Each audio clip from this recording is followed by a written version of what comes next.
بسم اللہ الرحمن الرحیم۔ السلام علیکم ورحمۃ اللہ وبرکاتہ۔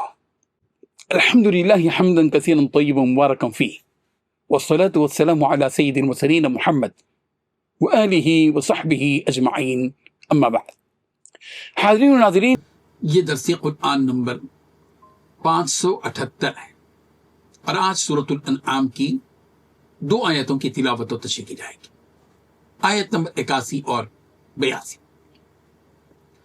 اعوذ باللہ من الشیطان الرجیم، بسم اللہ الرحمن الرحیم۔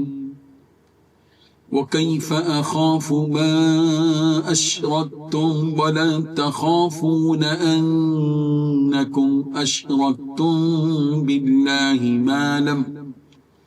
ما لم ينزل به عليكم سلطانا فأي الفريقين أحق بالأمن إن كنتم تعلمون الذين آمنوا ولم يلبسوا إيمانهم بظلم أولئك لهم الأمن وهم مهتدون۔ صدق اللہ العظیم۔ لفظی ترجمہ یوں ہے، وَكَيْفَ أَخَافُ، اور کیوں کر میں ڈروں، ماں ان سے جنہیں اشرکتم تم شریک ٹھہراتے ہو، ولا تخافون اور تم نہیں ڈرتے، انکم اس بات سے کہ تم اشرکتم شریک ٹھہراتے ہو، باللہ اللہ کا، ما لم ينزل به علیکم سلطانا، ان کو کہ اس نے نازل نہیں کی اس کی تم پر کوئی دلیل۔ فأی الفریقین، لہذا کون سا دونوں فریقوں میں سے احق زیادہ حقدار ہے بالامن، امن کا، ان کنتم تعلمون اگر تم جانتے ہو۔ الذین، وہ لوگ، آمنوا جو ایمان لائے، ولم یلبسوا اور انہوں نے خلط ملط نہیں کیا، ایمانہم اپنے ایمان کو، بظلم ظلم کے ساتھ، اولئک یہی لوگ ہیں، لہم الامن انہی کے لیے ہے امن، وہم مہتدون اور وہی ہدایت یافتہ ہے۔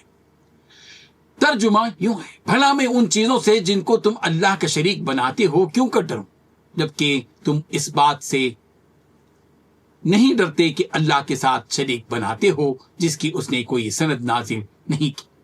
اب دونوں فریق میں سے کون سا فریق امن و بے خوفی کا زیادہ حقدار ہے؟ اگر سمجھتے ہو تو بتاؤ۔ جو لوگ ایمان لائے اور انہوں نے اپنے ایمان کو شرک کے ظلم سے ملوث نہیں کیا تو ان کے لیے امن و بے خوفی ہے اور وہی ہدایت پانے والے ہیں۔ ان 2 آیتوں میں 3 باتیں بتلائی گئی ہیں۔ پہلی بات، جن چیزوں کو تم نے اللہ کا شریک بنا رکھا ہے میں ان سے کیسے ڈر سکتا ہوں، جبکہ تم ان چیزوں کو اللہ کا شریک ماننے سے نہیں ڈرتے جن کے بارے میں اس نے تم پر کوئی دلیل نازل نہیں کی ہے۔ دوسری بات، اگر تمہارے پاس کوئی علم ہے تو بتاؤ کہ ہم دونوں فریقوں میں سے کون بے خوف رہنے کا زیادہ مستحق ہے۔ تیسری بات، حقیقت یہ ہے کہ جو لوگ ایمان لے آئے ہیں اور انہوں نے اپنے ایمان کے ساتھ کسی ظلم کا شائبہ بھی آنے نہیں دیا، امن اور چین تو بس انہی کا حق ہے اور وہی ہیں جو صحیح راستے پر پہنچ چکے ہیں۔ حاضرین و ناظرین، حضرت ابراہیم علیہ السلام نے اپنی مشرک قوم سے خطاب کرتے ہوئے 2 ٹوک انداز میں یہ بات بتلا دی کہ میں ان چیزوں سے کیوں ڈروں جن کو تم نے شریک بنایا ہے، اس لیے کہ جن جن چیزوں کی پرستی تم کرتے ہو وہ تو بے بس چیزیں ہیں، ان کے ہاتھ میں کوئی اختیار ہی نہیں، بھلا میں ایسے کمزور چیزوں سے کیسے ڈر سکتا ہوں، اور یہ چیزیں تو ایسی ہیں کہ ان کے معبود ہونے کی کوئی دلیل بھی نہیں ہے۔ ڈرنا تو تم کو چاہیے مشرکو، اس لیے کہ تم اس رب کے ساتھ شریک ٹھہرا رہے ہو جو اکیلا ہے، زبردست ہے، قوت و طاقت والا ہے، صاحب اختیار ہے، خالق و فاطر و مالک ہے، غنی اور حی و قیوم ہے، جس کے معبود ہونے کی ایک نہیں ہزاروں دلیلیں۔ تم کو چاہیے کہ تم شرک کرنے سے ڈرو۔ مجھے ڈرنے کی کوئی ضرورت اس لیے نہیں ہے کہ میں توحید پر قائم ہوں، حق پر اور دلیل پر قائم ہوں، میں بے خوف ہوں، پر امن ہوں۔ مجھے تمہارے باطل معبودوں میں سے کسی بھی معبود سے نہ نقصان کا ڈر ہے اور نہ کسی قسم کی تکلیف کا کوئی خدشہ ہے۔ اب تم ہی بتاؤ کہ ہم دونوں فریقوں میں سے کون بے خوف رہنے کا زیادہ مستحق ہے، تم سب یا میں؟ میرے بے خوف ہونے میں تعجب اس لیے نہیں ہے کہ میں تو اس رب پر ایمان رکھتا ہوں جس کے ہاتھ میں سارے اختیارات ہیں مگر تمہارے بے خوف ہونے پر زیادہ تعجب اس لیے کیا جانا معقول بات ہے کہ تم نے زمین و آسمان کے خالق حقیقی خالق و مالک کی مخالفت مول لی ہے، اس کے ساتھ سرکشی کی، نافرمانی کی کرنے کو ٹھان لیا، جس کے ہاتھ میں ہر قسم کے اختیارات ہیں۔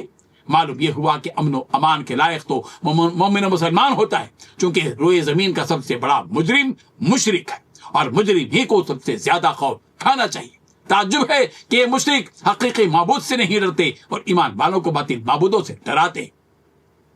اس کے بعد ایک آفاقی قانون ساری انسانیت کو بتایا جا رہا ہے کہ جو لوگ اس دنیا میں ایمان لاتے ہیں اور اپنے دین و ایمان میں شرک کی ملاوٹ کرتے ہوئے ظلم کا ارتکاب نہیں کرتے، تو ان کے لیے رب ذوالجلال کی طرف سے امن کی ذمہ داری ہے، اور خالص ایمان والوں کے لیے جو شرک جیسے جرم اور خیانت سے پاک ہیں، یہ بات طے ہے کہ وہ امن سے رہیں گے۔ اور دوسری بات یہ بھی طے ہے کہ ایسے خوش نصیب لوگ ہدایت پر ہیں۔ ایسے ایمان والے جب دنیا کے چند روزہ زندگی گزار کر اپنے رب سے ملاقات کریں گے تو ان کے دلوں میں نہ غم ہوگا اور نہ ہی خوف ہوگا، یہ اس عذاب سے بھی بے خوف رہیں گے اور پوری طرح امن کے ساتھ رہیں گے۔ ان کا رب ان کے ساتھ رحمت کا معاملہ فرمائے گا اور ان کو اپنے غضب اور عذاب سے محفوظ رکھے گا، اور ان کے لیے جنت کی بے بہا نعمتیں ہوں گی جو ان ایمان والوں کا استقبال کر رہی ہوں گی۔ اللہ تبارک و تعالی ہم سب کو جنت اور اپنی رضا نصیب فرمائے، آمین۔ وآخر دعوانا ان الحمدللہ رب العالمین۔ ڈیلی درس قرآن کو سبسکرائب کیجئے، اپنے تاثرات اور مشورے ارسال کیجئے، اور متعلقین کے گروپ بنا کر انہیں روزانہ درس قرآن بھیجیں اور اجر ثواب پائیں۔